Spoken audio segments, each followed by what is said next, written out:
from Dr. Salah Makhnouk, professor at University of St. Joseph in Beirut. Welcome to Uncensored. Thank you for having me, Pirs. I think what's getting lost in the last 3 weeks or so is what has been happening in Lebanon. That's why I wanted you on.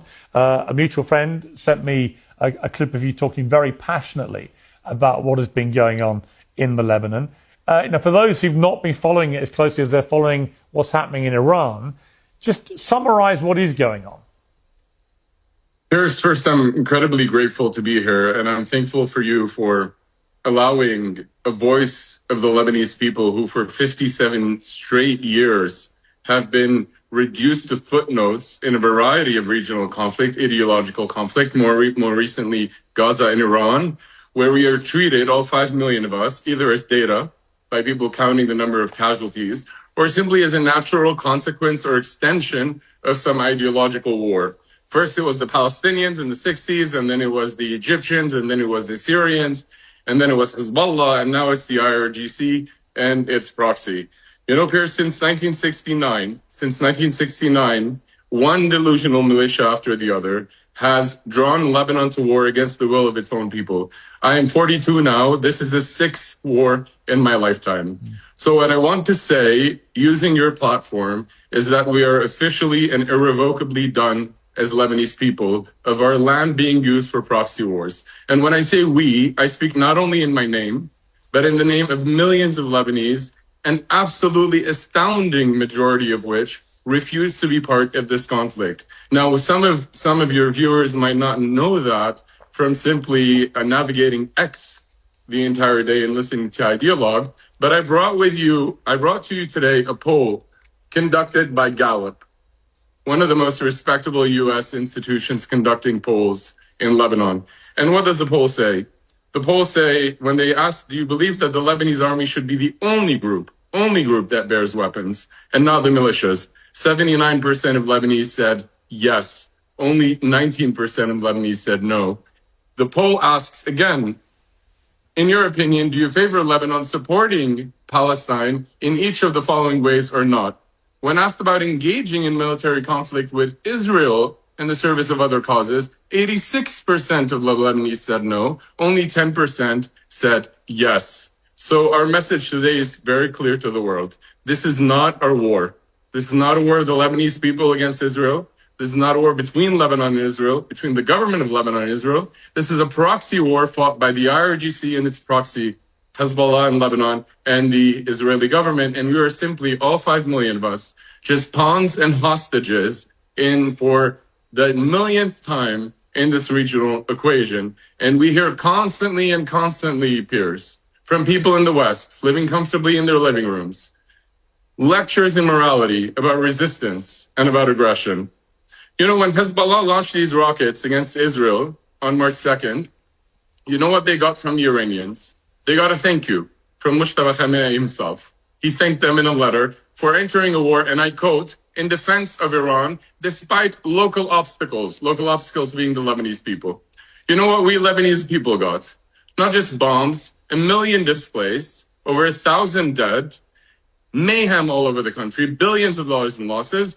No, we got lectures in morality from pundits and intellectuals and academics living comfortably in the West who want to use our suffering as Lebanese people for their ideological fantasies.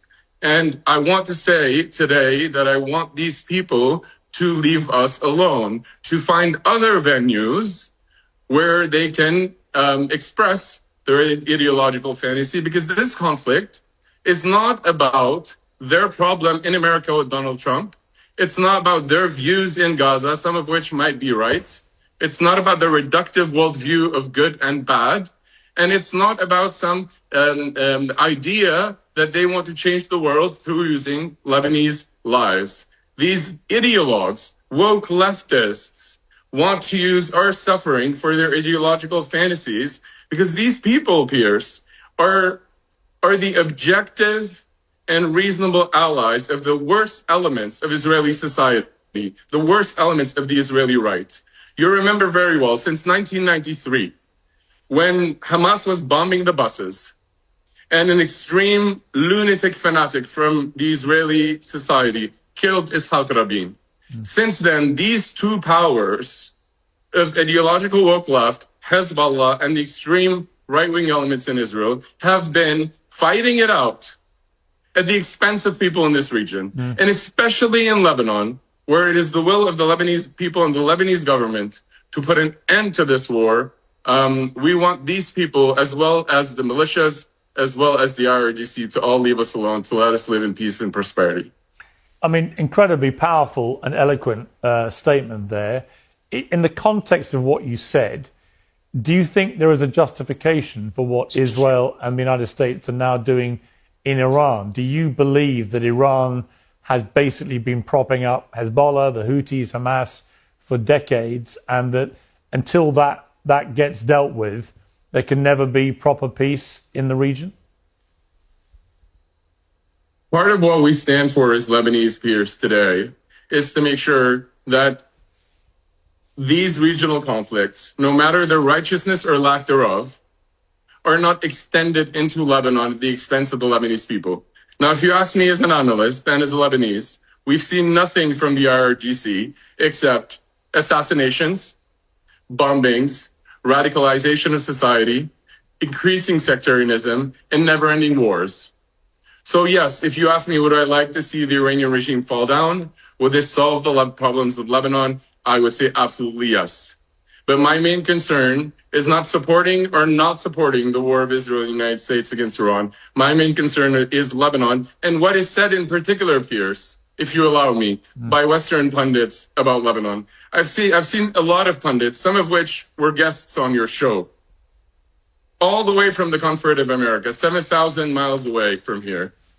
The likes of Mr. Ugur, I've seen him, and the likes of Mr. Hassan. I've seen them speak about Lebanon. And I would like to ask them a question right here from Beirut, if you allow me. How many Lebanese need to die so you can satisfy your ideological cravings? How many? We keep being pontificated at as if we are children who are unable to decide their own fate and their own national interest. Khalas, as we say in Lebanon, khalas. We want them to leave us alone. I've heard the argument that, Israel is attacking Lebanon and the Lebanese army need to stand by with Hezbollah to fight Israel, as if this is the national interest of the Lebanese. This is not only idiotic, Pirs, and shameful, it's counterproductive. And you know how I know that it's counterproductive? Because unlike them, I rely on facts, research, and history to prove my point. We know from history when Lebanon was attacked and when Lebanon was not attacked. If you allow me to show you this study I did, if we can take it on camera for just 2 seconds, I will tell you about these numbers. We know in Lebanon very well, 80% of us, that for 20 years, between the Armistice Agreement of 1949 and the beginning of PLO attacks against Israel in 1969, for these 20 years, we know what happened between Lebanon and Israel. We know that in this 20-year period, do you know how many times Israel violated Lebanese sovereignty in a 20-year period? Tell me. 82 times, Pirs. 82 times in 20 years. Do you know how many Lebanese people died in 20 years as a result of skirmishes between Lebanon and Israel on the Israeli-Lebanese border? In 20 years, 15 people died. Do you know how many people were injured in 20 years? In a whole 20 years, 16 people were injured. That's in a whole 20 years. Why? Because there were no militias in South Lebanon, and the state owned the monopoly of arms. Now, if you compare that very quickly to the era that is often praised by some of these pundits, the era where the resistance was fighting against Israel and protecting Lebanon. In this period, between 2006 and 2026, a perfectly comparable period in terms of time frame, the number of Lebanese deaths, 6,152 people. The number of Lebanese injured, 23,056 people. The number of Israeli violations to Lebanese sovereignty that the resistance was protecting, 62,150 violations. That's a 410 times fold in dead people and 756 times fold in violations. So the math is clear, Piers. We knew when we were a jewel of the Mediterranean and the Middle East and why that is. We know these facts. We need them to stop lying because of their ideology at our expense. We also know, by the way, Piers, speaking of occupation and aggression, by certificate of UN Secretary General in April 2000, that Israel had left its occupation of every single inch of Lebanese territory.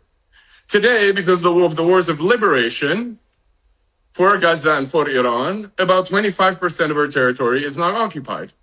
We also know, as a matter of historical fact, that for 78 years of existence of Lebanon and Israel, despite 20 years of military occupation in the south, not one Jewish settlement was put in South Lebanon. So save us your buzzwords about expansionism and colonialism and settlements, etc. We know our history. And we don't need people blinded by ideology to tell us that we need to stand with an illegal sectarian fundamentalist militia and fight Israel.